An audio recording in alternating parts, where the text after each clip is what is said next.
Hello again, everyone, and welcome to another episode of Short Movie Reviews. First and foremost, however, I want to apologize for the gap in videos lately. One of the fun things about dealing with depression is a total lack of motivation sometimes, but I'm working on that, and we're going to work on the frequency of these videos. In the meantime, though, let's get into short movie reviews. I have one that's a little bit newer that some of you may have seen, some of you may have not. I just got around to watching it recently. And then I've got a couple classics as well that we're going to cover. First up, though, we have Ender's Game. This one I've actually read the comics of, not all of them, so I was really stoked to watch this and was then thoroughly disappointed. I love Harrison Ford. I love Ben Kingsley.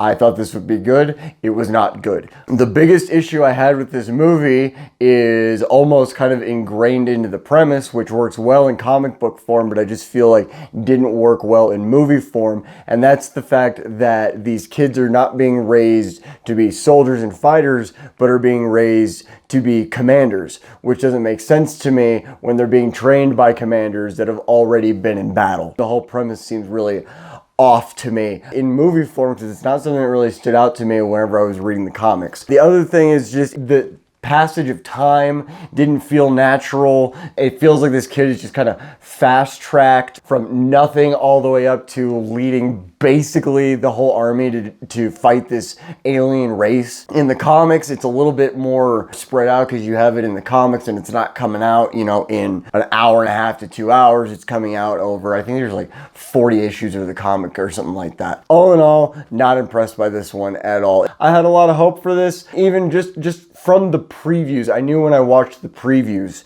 that there was going to be a problem. Everything felt like the Hunger Games. And the Hunger Games were in the previews. They were in there. And this felt like somebody read the Ender's Game comics while watching Hunger Games and thought that would be a good idea to make, which it wasn't. Moving on, we have a classic here that I have not seen in a long time. Hopefully you guys have seen it. If you haven't, so highly recommended, Dick Tracy. I actually got this on a huge VHS haul at a local thrift store. Was really happy that I picked it up. It was 99 cents. I figured I'd give it a shot. And now that I've watched it, I'm gonna be buying this on Blu-ray for sure because this was by far one of the better comic book movies I've seen recently. I know it's not a recent movie, but of the movies I've seen recently that were comic book movies, I mean, hello. But this was absolutely awesome. The makeup, the special effects, the acting was good. It was all really true to form, really held that kind of Dick Tracy vibe to it. This was also back in the 90s. You had the Batman movies too. Well, the first two Batman movies. The Crow is the same thing. It was just a great comic book movie that really felt like it kept true to the comics. So if you've not seen this before, you should definitely go get this. Sometimes you get movies on VHS, it adds to it. This really, I don't really think it's going to really take away or add anything to it. I will say, however, the way everything looks with that kind of gritty, gothic 90s vibe that's kind of dark, the VHS film grain really added to that. So definitely go pick this one up if you've never seen this before.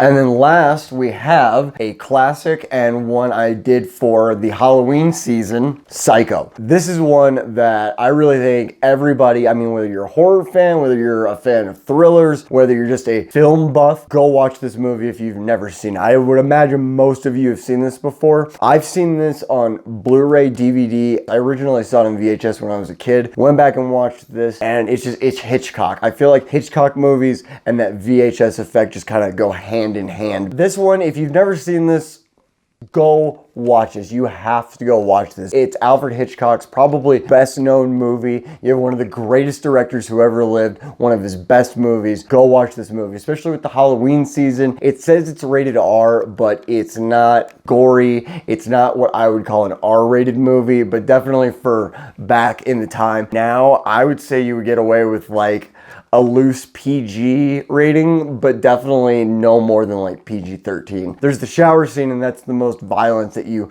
really have in it. After that, it's just kind of twisted and really kind of psychological. So go pick this up if you don't own it, and if you've never watched it, for God's sake, borrow it from a friend or contact me, and I will send you a copy of Psycho when I find another copy of Psycho, because I'm keeping this one. But that's gonna do it for short movie reviews, guys. If you're enjoying these videos, go ahead and throw me a like. If you really enjoyed them, go ahead and throw me a subscription, and I will see you guys next time.